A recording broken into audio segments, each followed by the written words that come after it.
అందరికీ నమస్కారం. అమృత కలశానికి స్వాగతం.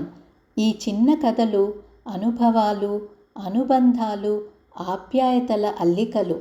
ఈనాడు మనం వినబోయే కథ ఆగండి, ఇది కథ కాదు సుమి. రాధ, మురళి అనే భార్యాభర్తల మధ్య సరదా సంభాషణ. ఈ రాధమ్మ మురళీగానమేమిటో విందామా మరి?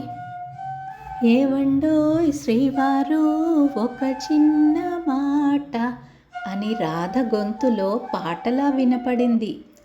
పాట పాడుతున్నావా, నాతో మాట్లాడుతున్నావా అన్నాడు మురళి. పొద్దున్నే వంటింట్లో కుస్తీ పడే వేళలో ఏం పాటలు పాడతానులేండి. ఆఫీసుకి టైం అవుతూ ఉంది, టిఫిన్ చేయాలి. మీకు ఇష్టమైన రవ పొంగల్ చేద్దామనుకుంటున్నా. కొద్దిగా సూపర్ మార్కెట్లో జీడిపప్పు తెస్తారా అని అడిగింది రాధ. ఓహో, అదా సంగతి. హాయిగా పేపర్ చదువుకుంటూ కాఫీ తాగుతూ కూర్చున్న వారిని లేపడం నీకో సరదా. ఆగాగు, నువ్వు నాకు ఇష్టమైనది చేస్తున్నావంటే నాతో ఏదో చెప్పదలుచుకున్నావు. అదేంటో ముందు చెప్పు అని అడిగాడు మురళి. త్వరగా జీడిపప్పు తీసుకురండి, వండిన తర్వాత చెప్తాను అంది రాధ. బ్లింకిట్, జెప్టో, ఇన్స్టామార్ట్ నాలాంటి వాళ్ళ కోసమే. ఉండు, ఇప్పుడే ఆర్డర్ పెడతాను అన్నాడు. ఇదేం విడ్డూరమండి, దగ్గరున్న సూపర్ మార్కెట్కు హాయిగా వెళ్ళి తీసుకురాకుండా మాట్లాడితే యాప్ల మీద ఆధారపడిపోతున్నాము అంది రాధ. రాధా, మనము యాప్ యూజ్ చేస్తే డెలివరీ బాయ్స్కి కూడా డబ్బులు వస్తాయి కదా, పాపం వాళ్ళు కూడా బతకాలి కదా అని పాయింట్ లాగాడు మురళి. లేవలేనత్తకు దేకలేని కోడలన్నట్టుంది నా పరిస్థితి. నాకేదో టైం లేదు, చూసుకోలేదు, అర్జెంటుగా కావాలని మీకు చెప్తే మీరు యాప్లో పెట్టి అది డెలివరీ బాయ్కు చేరి వాడు షాపుకు వెళ్ళి తేవడం, ఫ్రీ డెలివరీ కావడానికి అవసరం ఉన్నా లేకున్నా ఇంకో 4 సరుకులు పెట్టడం. అయినా వాడు ఎలాంటి జీడిపప్పు తెస్తాడో ఏమిటో. మనమైతే చక్కగా చూసి బాగున్నవి తీసుకురావచ్చు. మధ్యలో వాడు ఆకలేసి మింగినా మింగొచ్చు. మొన్ననే మెంగళూరులో ఒక డెలివరీ బాయ్ ప్యాకెట్లోంచి పూరి తిన్న వీడియో హల్చల్ అయింది. పైగా ఆ డెలివరీ బాయ్ మనకు ఫలానా టైంలో సరుకులు అందివ్వాలని బైక్ మీద రయ్యమని దూసుకురావడం. ఎందుకండి ఈ గోలంతా? చిన్నప్పుడు షాపుకు వెళ్తారా అని అడగటం ఆలస్యం. ఇంట్లో ఉన్న వాళ్ళందరూ పరిగెత్తుకు వెళ్ళేవాళ్ళు, నేనంటే నేనని.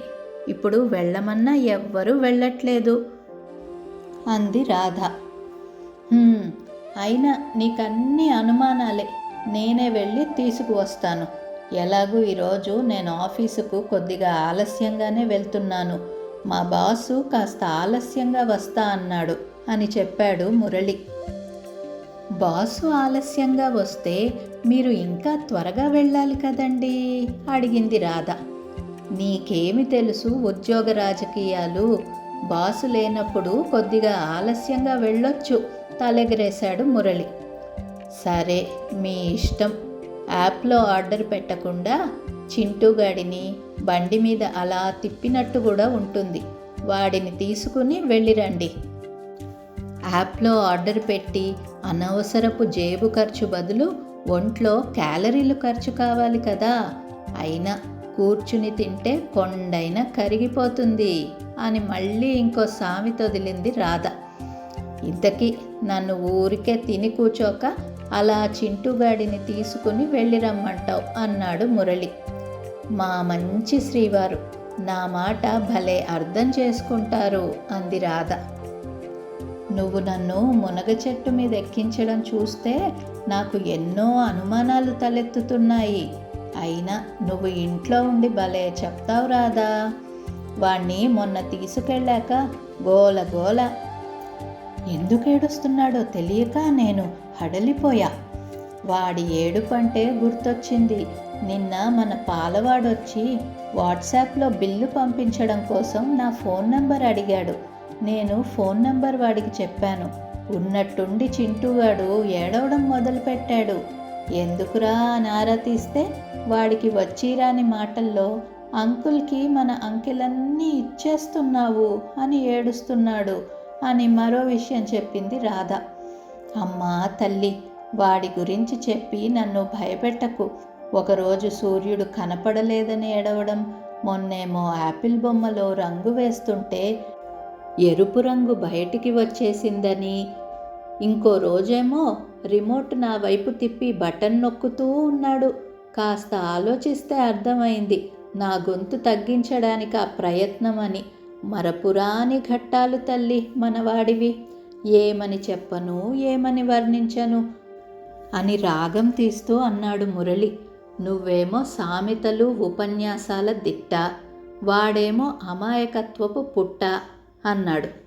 చాలేండి, వాడి అమాయకత్వం మీద మీకెందుకండి అంతలుసు?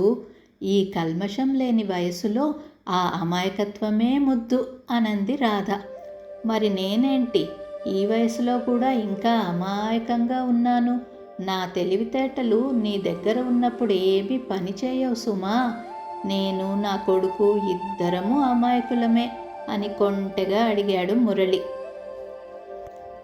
ఏమైనా సరే, ఈరోజు షాపుకు వెళ్ళే మూడ్ లేదు.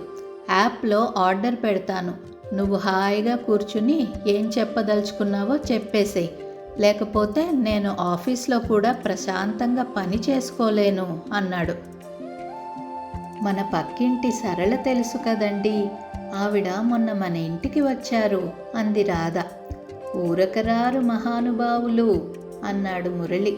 ఏం వార్త మోసుకొచ్చారేంటి సరళ గారు అని అడిగాడు. అబ్బా, అంత సీరియస్ విషయం ఏం లేదులేండి. అలా ఊరికే మాట్లాడుతూ చెప్పిందేమిటంటే, కథలకి ఒక యాప్ ఉందని, అందులో ఏ భాషలోనైనా అందరూ కథలు రాయొచ్చు, చదవచ్చు అని చెప్పింది రాధ. అవునా, సంతోషం.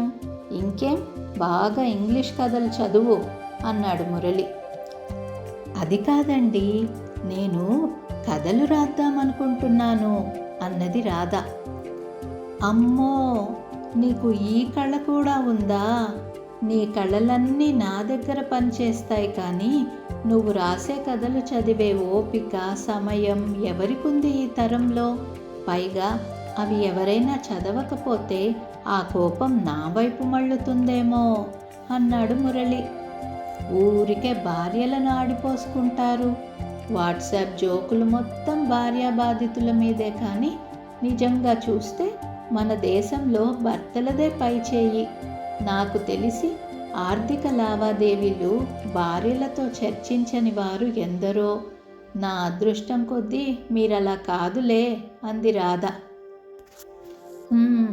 అనాల్సినవన్నీ అనేసి ఇప్పుడు ఒక పొగడ్త కూడాను. ఇప్పుడు ఫైనల్గా రాస్తానంటావు. సరే, ఇంగ్లీష్లో కథలు రాసుకో అన్నాడు సింపుల్గా మురళి. అదేంటండి, మన మాతృభాష తెలుగు కదా. నేను తెలుగులో అయితే నా మనోభావాలు బాగా వ్యక్తపరచగలుగుతాను.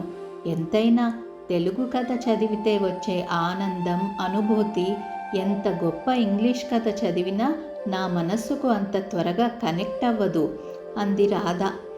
తెలుగు కథలు ఎవరు చదువుతారు? పిల్లలందరికీ ఇంగ్లీష్ బాగా రావాలని తల్లిదండ్రులందరూ తహతహలాడుతూ ఉంటే అన్నాడు మురళి. బాగుందండి సంబడం. ఇంగ్లీష్ వాళ్ళు పోతూ పోతూ ఇంగ్లీష్ భాషను తీసుకెళ్ళి ఉంటే బాగుండేది. మన భాషల విలువ ఏంటో మనకి తెలిసి వచ్చేది.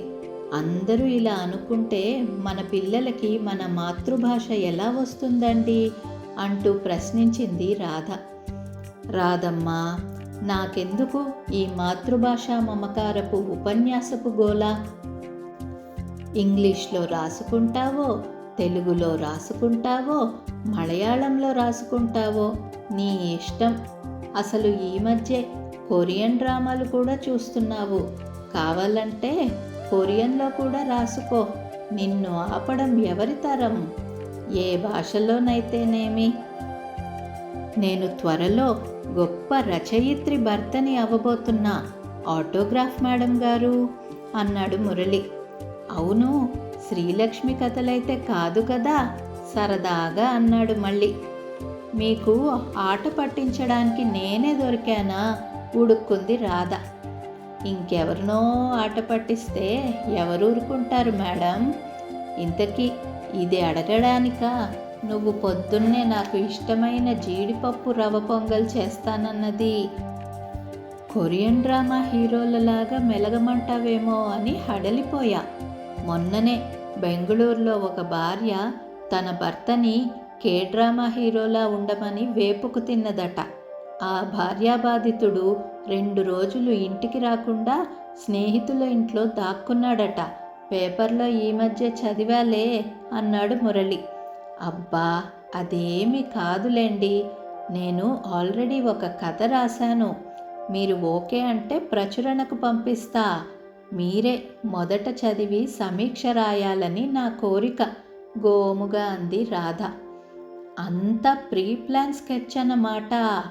కథ ఆల్రెడీ రాసేసి జీడిపప్పు రవ్వ పొంగల్ నాకు తినిపించి, నా చేత కథ చదివించి, సమీక్ష రాసేటట్టు చేసి, నా పొగడ్త కోసం వేచి చూడ్డం. ఇంతకీ మేడం గారు ఏ టాపిక్ మీద కథ రాశారు? అడిగాడు మురళి. మా నాన్నగారి జీవితంలో జరిగిన సంఘటన ఆధారంగా కథ రాశాను అంది రాధ.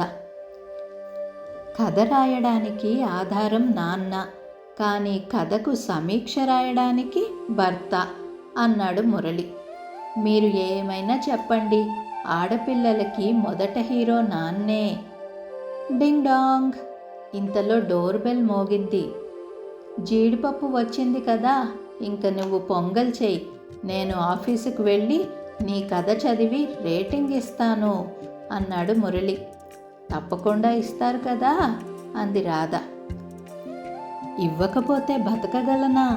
భయం నటించాడు మురళి. నాకు ఈ మధ్యనే ఒక మహత్తరమైన ఆలోచన వచ్చింది.